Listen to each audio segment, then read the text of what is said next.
Welcome to another deep dive. And today, we are going to be exploring a real-life horror story that inspired, I think, a lot of people's nightmares. The Wrong Turn movies. Oh, yeah. Those films about, unsuspecting travelers stumbling upon cannibals in the backwoods. Pretty scary stuff. Yeah. Oh, they tap into, some primal fears, the isolation, the fear of the unknown, and then, throw in the grotesque, and you've got a recipe for some pretty disturbing imagery. Yeah, exactly. But here's the thing. The real story might be even more disturbing. Really? Yeah, because forget those isolated mountains. Yeah, Okay? okay. This takes place in a quiet Brazilian city with, seemingly normal people. Jorge Beltran Negromonte and Isabel Pyers. Wow, that's what's so disturbing about cases like this. It really reminds you that evil doesn't always wear a monstrous mask. Right. It can just hide in plain sight. Yeah. And they had an accomplice, Bruta da Silva, and together they committed acts that eerily mirror the Wrong Turn storyline. Oh, wow. So where do we even begin with a story like this? Well, to understand their actions, we need to start with Jorge Beltran Negromonte. He wrote this pamphlet called Revelations of a Schizophrenic, where he detailed his ideology. Oh, okay. This is where it gets really creepy. So tell me more about those writings. What kind of ideology are we talking about here? He believed in a purification of the world, Oh. a concept that would become the foundation for their horrific acts. Okay. So this wasn't just like, random violence. There was like a logic behind it. Even if it was twisted, Exactly. driven by Jorge's worldview. Exactly. Makes you wonder about the nature of evil, doesn't it? Is it something that people are just born with? Or is it a product of their life experiences and their beliefs? Yeah, that's the question, right? Yeah. Philosophers have been trying to figure that out forever, and this case, it just adds more fuel to the fire. But what's particularly unsettling is how they chose their victims. Right, because you mentioned earlier that they weren't hermits hiding in the mountains. So how did they find their victims if they were just living normal lives? Well, they lured people in with promises of friendship, sometimes work, basically just exploiting basic human trust. Well, that's awful. It's Yeah. like they weaponized the very things that make us human, our need for connection and our willingness to help others. Exactly. They understood human psychology and they used it in the worst possible way. Makes you wonder how well, you can really know someone. It really does. It's like that saying, don't judge a book by its cover. But this is a whole new sinister meaning Right. when you think about it in this context. Now, you mentioned that their crimes mirrored Wrong Turn a little bit. So were there any specific details or patterns in their crimes that stood out to you? What's interesting is that unlike the cannibal family in Wrong Turn, who just prey on random travelers, Jorge, Isabel, and Bruna, they seem to target a specific type of person. What do you mean by specific type? Did they have a profile they were looking for, or? Well, authorities never released an official profile, but there were commonalities. Often they targeted young women who were new to the area.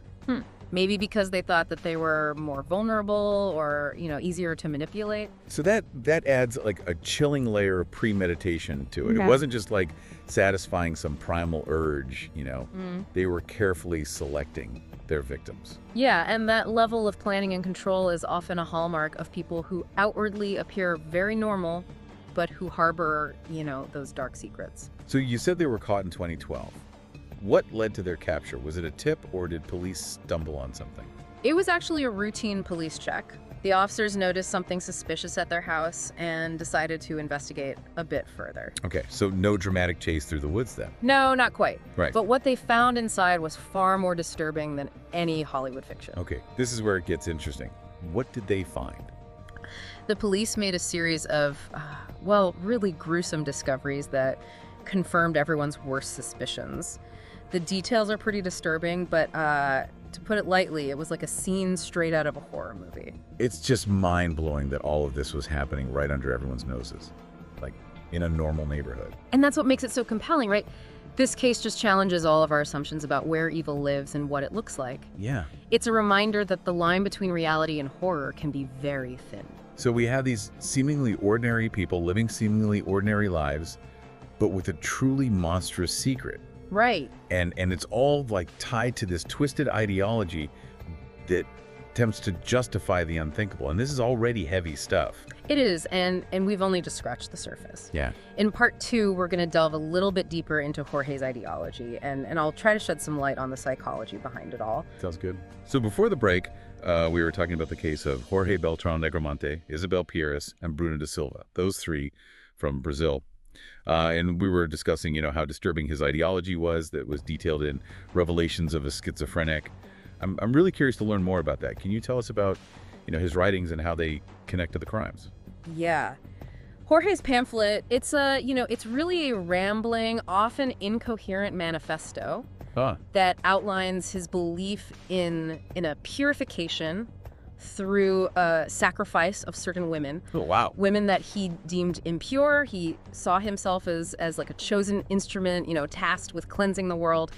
It is important to note, though, that he was never formally diagnosed with schizophrenia. Okay. So his writings probably reflect a mix of personal beliefs, maybe distorted perceptions, and maybe even other undiagnosed psychological conditions.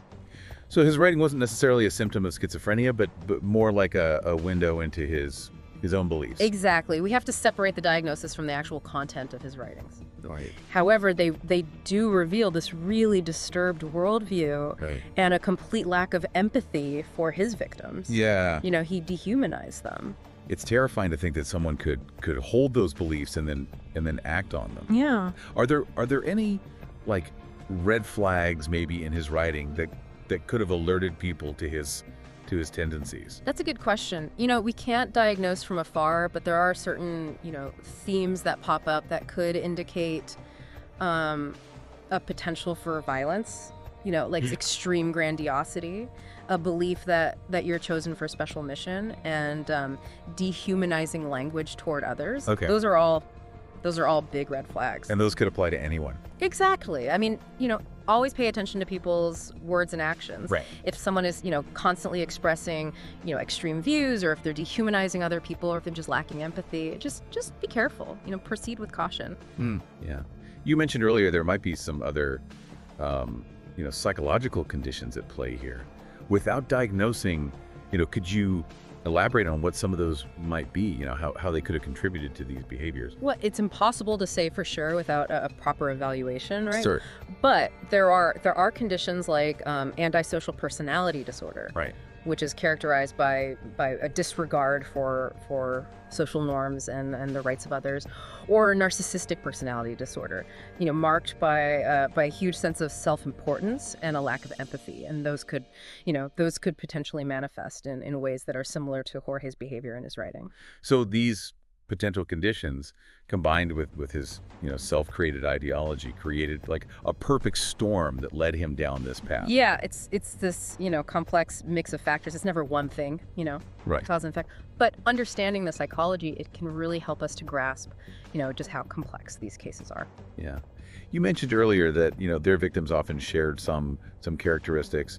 They were young women, new to the area. Do you think that this was just random? Or do you think there was something more, more deliberate? Hard to say, without getting inside their minds, but I think it's probably both. Right. Opportunism definitely played a role. I mean, these individuals might have just, seemed more vulnerable and, easy to control. But I think it also could be tied to Jorge's messed up ideology, which specifically targeted women, the women he perceived as, impure. So this could mean, it was a choice based on his worldview. It's really disturbing to think that they preyed on people specifically because of those, made up criteria. Do you think there are any parallels between, this case and Wrong Turn, the villains in the movie, and how they chose their victims? That is an interesting comparison. While the cannibals in Wrong Turn, they're portrayed as really indiscriminate killers, just driven by this basic, hunger. There are hints, I think, of a process of selection, maybe based on vulnerability. Okay. The main characters, they often make choices that make them seem more vulnerable, which leads them into those dangerous situations. So both the real life case and the fictional version, they both play on this idea that predators look for for easy targets. Yeah, that's a key takeaway, I think. Both stories highlight how important it is to be self-aware to protect yourself. You know, it's not about being afraid, it's just about understanding how predators work. That's a good point. We hear a lot about, not judging a book by its cover, but Yeah. this case really shows that sometimes, being a little bit more discerning can actually be a way to protect yourself. Exactly. It's all about balance. Yeah. You know, keeping an open mind, but also being aware of any warning signs. Right. Trust your gut and pay attention to what people say and what they do. It's unsettling to think that someone like Jorge, who could do such awful things, was just, right there, living a normal life. Yeah. Makes you wonder, how often does this happen? How many people have dark secrets? It's a question a lot of people ask, after cases like this. It's important to remember that while cases like Jorge's are thankfully pretty rare, the potential for darkness is, it's in all of us. Yeah. It's a matter of how we manage it. So statistically, it's rare, but we all have the capacity for darkness. Exactly. And that's why it's so important to, to talk about mental health and to understand, human behavior. We don't want to just label people or live in fear, Right. but we do want to promote awareness and understanding.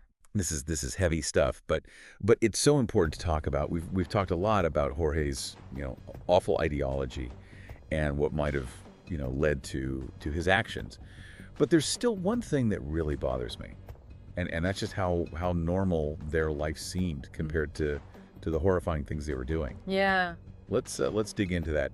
We've been talking about the real Wrong Turn story, and it's a lot more disturbing than the movies. I mean, we talked about Jorge's ideology and maybe some of the psychology behind all of it. But what I can't wrap my head around is, how normal they seemed. How could they do such awful things and still, live these normal lives? Yeah, it really makes you think, doesn't it? They weren't, hiding out in some cabin in the woods. Like exactly. They were living in a community, and that really does challenge, how we think about evil, We expect, like, monsters to look a certain way, to act a certain way, but this case really shows us that that's not always true. Yeah, like in Wrong Turn, you see that creepy cabin? Right. You know something's not right. Exactly. But with this, there were no signs. And that's almost scarier. It's like evil can be hiding anywhere. Yeah. Right under our noses. Yeah. And the fact that they kept this up for so long, it shows how manipulative they were. Definitely. Do you think that people missed any signs? Were there any red flags, or were they just really good at hiding it all? It's hard to say, looking back, maybe there were things people could have noticed. Maybe they were isolated. Yeah. Maybe they were interested in strange things. Maybe their behavior changed. But it's easy to miss those things. Right. It's like trying to solve a mystery, Trying to find those clues that might have been there all along. This case really shows you how complicated people can be. Oh, it really does. We can never truly know what's going on inside someone else's mind. There's always that mystery there. And I think that's what makes this case, so scary. It is scary. Yeah. And Wrong Turn, those movies, they really play on that fear of the unknown. Yeah. Going somewhere new and running into danger. But this story, this real story, it's scarier because it shows that sometimes the danger isn't out in the wilderness. Right. It's right next door. Exactly. The real monsters, they're not always hiding in the woods. They're the people who we trust, who lie to us, who, trick us. And that's a lot scarier, I think. So after looking into all of this, what's the most important thing for our listeners to remember? What can we learn from this to help us, in our own lives? Well, I think the biggest lesson is to be aware. Okay. To think critically. We can't just judge people on how they look. We have to pay attention. Look for those little signs in ourselves and in others. It doesn't mean we should be suspicious of everyone. Right. Just that we should be careful. Notice when people's words and actions don't match up.